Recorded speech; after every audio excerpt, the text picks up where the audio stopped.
प्यार और रिश्तों में वशीकरण की कोई जगह होती है, और अगर हाँ तो इसे कैसे किया जा सकता है? क्या इसे घरेलू तरीके से केवल 2 मिनट में सरलता से किया जा सकता है? हाँ, तो आइए इसे विस्तार से समझते हैं।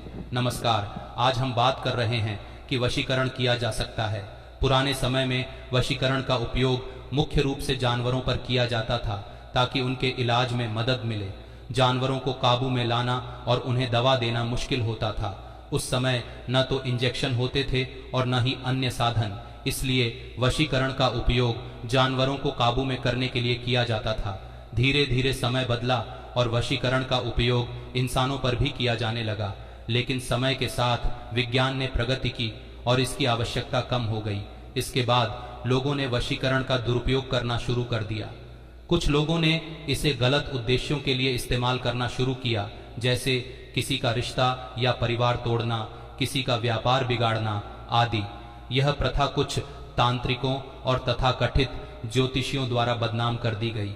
हालांकि अगर वशीकरण का सही और सात्विक तरीके से उपयोग किया जाए तो यह सकारात्मक परिणाम दे सकता है। यह एक मंत्र विद्या है जिसका वर्णन रामायण और कई अन्य ग्रंथों में भी मिलता है। अब मुख्य बात यह है कि क्या किसी को वश में किया जा सकता है? इसके लिए आपको अधिक सामग्री की आवश्यकता नहीं है। एक गिलास पानी, एक चाकू और सामने वाले की फोटो आपके मोबाइल में होनी चाहिए।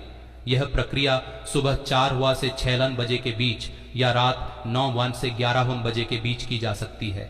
फोटो सामने रखकर ग्लास को अपने बाएं हाथ में और चाकू को दाएं हाथ में पकड़ें। फिर 5 बार सामने वाले का नाम लेते हुए मंत्र पढ़ें और चाकू को पानी में डुबोएं। मंत्र मम बशम कुरु कुरु संतम भवम स्वाहा। यह प्रक्रिया 5 से 7 बार की जा सकती है और अगर 21 बार की जाए तो इसके प्रभाव में वृद्धि होती है।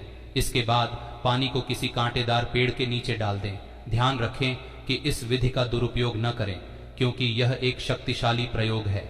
महत्वपूर्ण सूचना, यह सामग्री केवल जानकारी के लिए है। कृपया इसे सत्यापित और सकारात्मक उद्देश्यों के लिए ही उपयोग करें। अब बात करते हैं कि इस प्रक्रिया को करते समय किन बातों का ध्यान रखना चाहिए। पूर्ण श्रद्धा और विश्वास रखें। वशीकरण जैसे प्रयोगों में सफलता तभी मिलती है जब इसे पूरी श्रद्धा और विश्वास के साथ किया जाए। अगर आप आधे मन से करेंगे या संदेह करेंगे तो यह प्रक्रिया काम नहीं करेगी। नकारात्मक विचारों से बचें। इस प्रक्रिया के दौरान अपने मन को शांत और सकारात्मक रखें। किसी भी तरह की नकारात्मक सोच, उल्टे सीधे विचार या तनाव से बचें। दुरुपयोग न करें। जैसा कि पहले भी बताया गया, यह एक शक्तिशाली प्रक्रिया है। इसे किसी को नुकसान पहुंचाने या गलत कार्यों के लिए इस्तेमाल न करें। यह आपके लिए भी नुकसानदायक हो सकता है। सही समय का चयन करें।